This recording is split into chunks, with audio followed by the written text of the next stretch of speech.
Good morning. This is Pastor Jason of Kona Faith Center with a word for today. And the word for today is call. Call on the name of the Lord. From my perspective, this is much more than just crying out when I'm in need. From my perspective, this is to throw myself on Him, to pursue Him all in, to make Him first, to make Him my only option, to make Him plan A and have no plan B. Abram called on the name of the Lord and did some pretty miraculous things. Abram called on the name of the Lord and become one of the wealthiest people in the Mideast with no permanent residence, owning no land.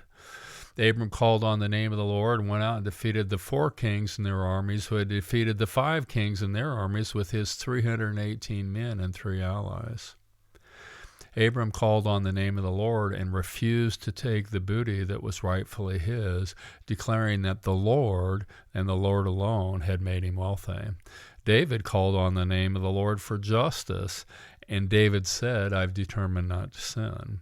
David called on the name of the Lord, "Because you answer me, O God." And David said, "I will avoid what your word says is sin." David called on the name of the Lord, "Because you reveal your miracles to me." And David said, "I will remain firmly on your path."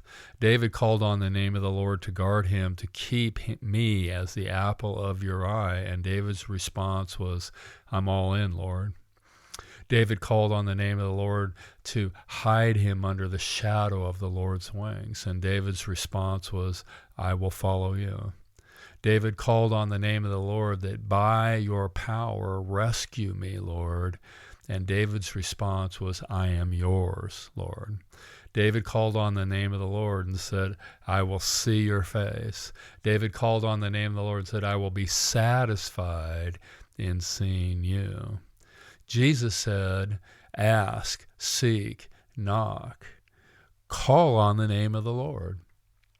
Jesus said, "How much more will my Father in heaven give good things when we ask?" Let's call on the name of the Lord. Jesus said, "Enter by the narrow gate. Wide is the gate that leads to destruction. The narrow gate and the road that leads to light is difficult, and only a few find it." However, Jesus also said, "Not everyone who says, 'Lord, Lord,' will enter the kingdom. Only those who do what the Father wants." Jesus said, "Obey is like building our house on the rock. Don't obey, and the result will be total disaster." So I see call on the name of the Lord as a commitment to total obedience, to living all in, to making God plan A and not having a plan B. So I want to ask you to join me in calling on the name of the Lord this year together. God bless. The word for today is call. Check in tomorrow.